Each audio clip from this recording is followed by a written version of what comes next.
Have you ever stopped to consider that sometimes your greatest new beginning might come disguised as rejection? It's strange, but the truth is, God's plans rarely start with applause. They usually begin with closed doors, with betrayals you never saw coming, with dreams no one around you understands. And that's exactly how it was with Joseph, a young man with visions from heaven, thrown into a pit by the very people who were supposed to protect him. Sounds cruel? Maybe. But what if being forgotten by men is exactly what it takes to be remembered by God? There are people waiting to be promoted while still holding on to bitterness. People praying for palace-level destinies with a slave mindset still intact. Joseph had to lose everything to understand that the presence of God is worth more than the most colorful robe. And between us, how many times have you questioned God's silence, when in reality, He was simply changing the backdrop of your story? Because sometimes what feels like the end is just the beginning. This story isn't about luck. It's about purpose. It's not about talent. It's about preparation. Joseph didn't become governor of Egypt because he pleased people. He got there because he remained faithful even when no one was watching. And maybe this is the most important question you'll hear today. Have you been faithful in the pit? Because if you won't be faithful in the pit, you won't be faithful on the throne. And if you can't store grain in the prison, you won't know what to do with abundance in Egypt. If you've ever had your dreams mocked, if you've ever been misunderstood, ignored, or even betrayed by those who should have been your biggest supporters, then this story is for you. And don't worry, you don't need to have everything figured out right now. You just need to believe that even the bottom of the pit can be the highest point of purpose if God is the one writing your script. So stay with me until the end, because this journey isn't just about Joseph. It might just be about you too. Joseph was just a young man, yet he carried something inside him that unsettled those around him. Dreams far too big to fit within a family far too small to understand. In a time when the voice of the youngest held little weight, he dared to speak about what God had shown him, and that, believe me, was more dangerous than it seemed. His own brothers, consumed by envy, saw him as a threat. What was meant to be a home became a trap. How many times have you felt that dreaming big only pushed people away instead of bringing them closer? And this is where the story shakes us. Joseph wasn't betrayed by strangers. He was sold by his own brothers. And not just sold, it was a pact of silence and greed. They stripped him of his colorful robe, a symbol of love and promise, and threw him into a pit. If you've ever been betrayed by someone who promised to protect you, then you understand. It shows us that sometimes the greatest tests in life don't come from declared enemies, but from those we never expected. And that kind of betrayal doesn't just break trust, it forces us to rebuild our faith. To the world, Joseph was finished. But strangely enough, it was in that very fall that heaven's script began to flip, as if God was saying, "Now I can begin." And isn't that curious? So many people today are asking for promotion, without realizing that the path to the throne often starts in the pit. Some think they've lost everything, when in truth, they've just been pushed into the beginning of their mission. Joseph didn't beg. He didn't rebel. He simply went. And sometimes, real faith is exactly that. Walking forward, even when everything seems to be pulling you down. It's important to notice that Joseph's dreams, though mocked, remained alive. They were planted in him, like seeds resistant to abandonment. And maybe that's what so many people today are missing. The persistence to keep dreaming after rejection. That project they laughed at. That book you wrote and no one read. That idea they said would go nowhere. Maybe that's your colorful robe. And even when it's stripped from you, the calling still remains. And so Joseph descends into the unknown, unaware that every step, no matter how cruel, was leading him toward a greater purpose. That's exactly when the silence of God starts to speak louder. And let's be honest, if God allowed the pit, could there not be a purpose hidden in all of it? Because Egypt was already waiting for him, even if Joseph didn't know it yet. Being sold as a slave was already painful enough. But being thrown into a system where no one knows you, where your voice has no value, and where you're seen only as a tool for labor, that's a kind of pain words can't quite explain. Joseph arrived in Egypt with no privileges, no family, and no robe, but he still carried something no one could take from him, the favor of God. And that, my friend, changes everything, because there are people who lose everything on the outside, yet still carry a fire inside that disturbs the gates of hell. Even as a slave, Joseph stood out. His excellence was so evident that it caught the attention of Potiphar. Think about it.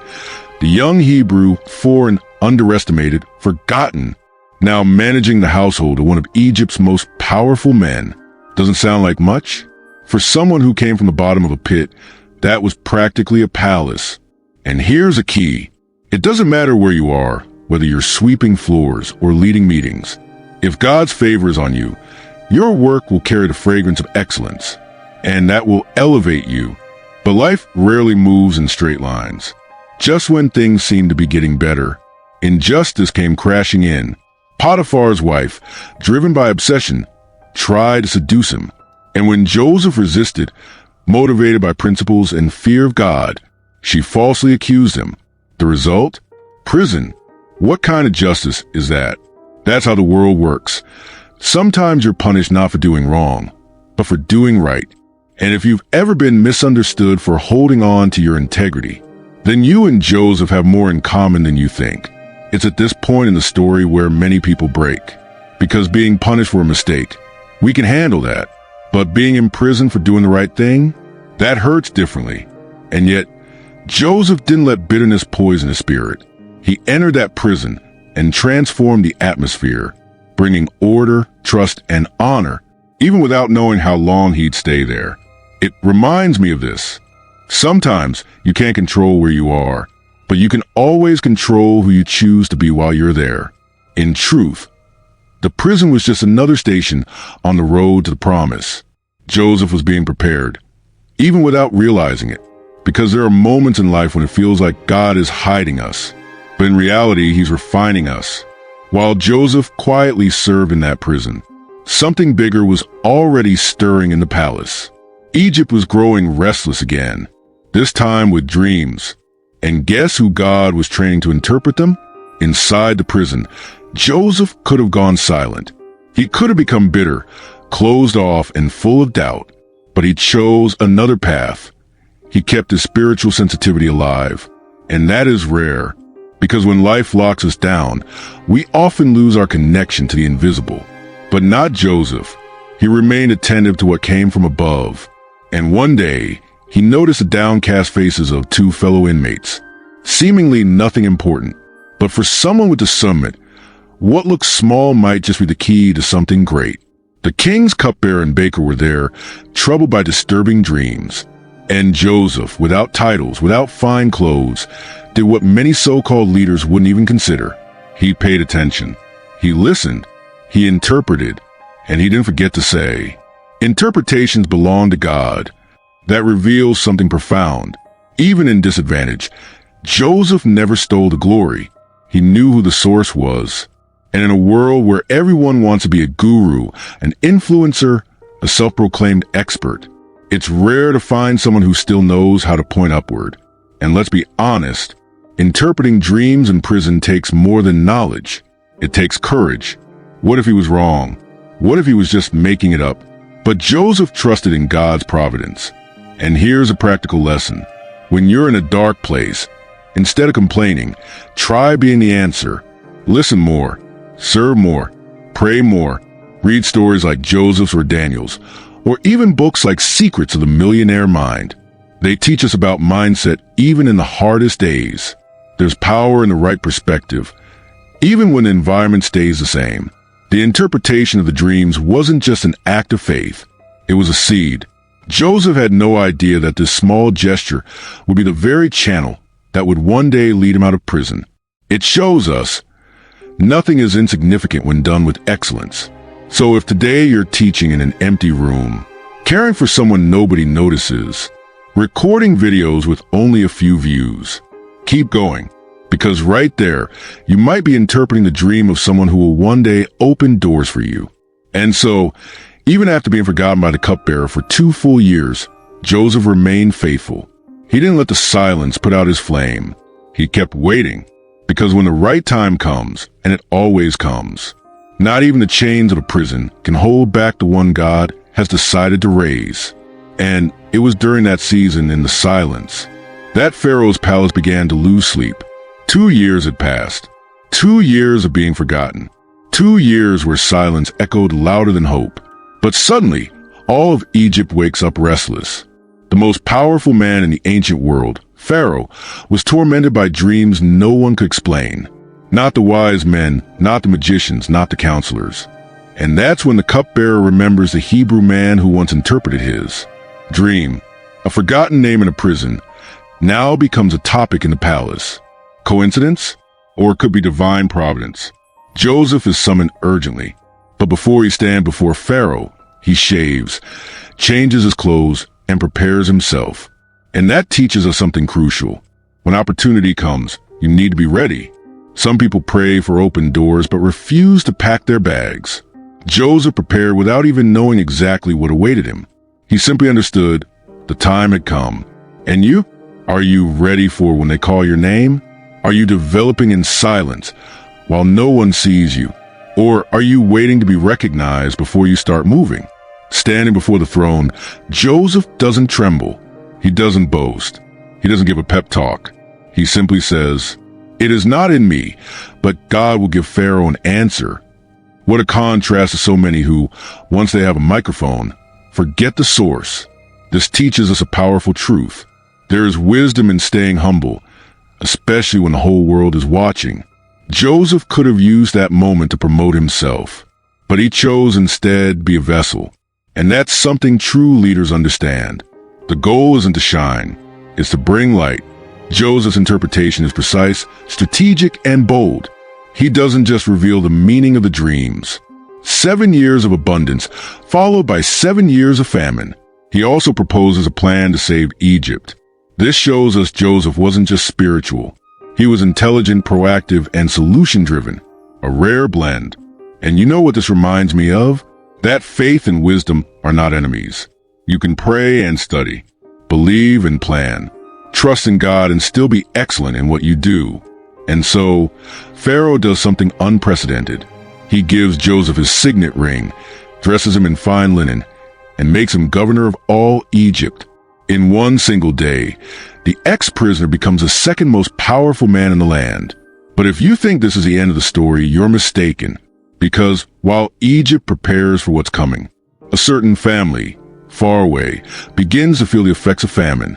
And without knowing it, the very brothers who once sold Joseph are now walking straight toward him.